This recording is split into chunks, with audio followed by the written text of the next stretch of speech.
ഇന്ന് നമ്മൾ നോക്കാൻ പോകുന്നത് current situation of your love life. ഏഞ്ചൽസിന് എന്താ നിങ്ങളോട് പറയാനുണ്ടെന്ന് നോക്കാം.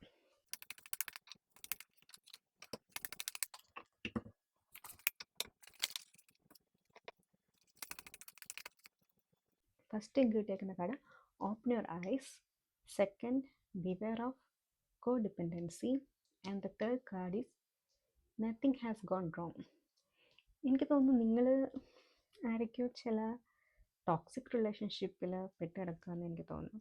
ഫസ്റ്റ് കാർഡ് തന്നെ പറഞ്ഞേക്കുന്നത് ഓപ്പൺ യുവർ ഐസ്, നിങ്ങൾ നിങ്ങളുടെ കണ്ണുകൾ തുറക്കൂ എന്നാണ് പറയുന്നത്. If someone shows U who they are, believe them the first time. നിങ്ങൾ ഏതോ ഒരു ടോക്സിക് റിലേഷൻഷിപ്പിൽ അങ്ങോട്ട് പെട്ടെടുക്കാമെന്ന് എനിക്ക് തോന്നുന്നത്. ദ സെക്കൻഡ് കാർഡ് ഓൾസോ കിട്ടിയിരിക്കുന്നത് ബിവെയർ ഓഫ് കോ ഡിപ്പെൻഡൻസി.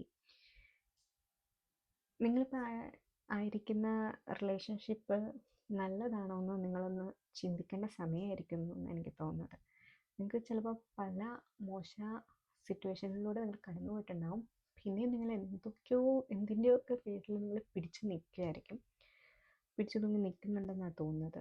നിങ്ങൾ ചിന്തിക്കുക, ഈ റിലേഷൻഷിപ്പ് നിങ്ങൾക്ക് നല്ലതാണോ? ഇത് വിട്ട് കഴിഞ്ഞാലുള്ള നിങ്ങൾക്ക് ചിലപ്പോൾ നല്ലൊരു ഭാവി ഉണ്ടായിരിക്കും. തേർഡ്, നിങ്ങൾ nothing has gone wrong, trust the process, this connection is divine timing.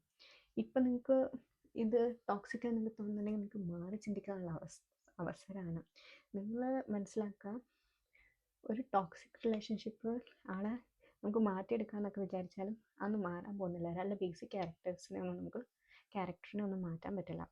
നമ്മൾ ടോക്സിക് ആണെന്ന് തോന്നുവാണെങ്കിൽ, ആദ്യം മനസ്സിലാവുകയാണെങ്കിൽ ആദ്യം തന്നെ രക്ഷപ്പെട്ടോളാം. നിങ്ങൾ അതിലാളെ മാറ്റിയെടുക്കാമെന്നോ അങ്ങനെയാണെന്നൊന്നും വിചാരിച്ച് നിൽക്കില്ല.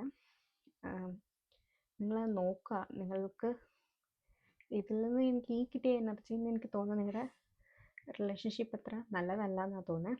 ഇതെല്ലാവർക്കും റെസണേറ്റ് ആവുമെന്ന് എനിക്ക് തോന്നുന്നില്ല. പക്ഷേ ഇത് കാണുന്നതിൽ 1-2 പേർക്കെങ്കിലും എനിക്കങ്ങനെ തോന്നുന്ന ആ ഒരു എനർജി. നിങ്ങളൊന്നുകൂടി ക്രോസ് ചെക്ക് ചെയ്യുക നിങ്ങൾക്ക് ഇത് നല്ലതാണോ അല്ലയോ എന്ന്.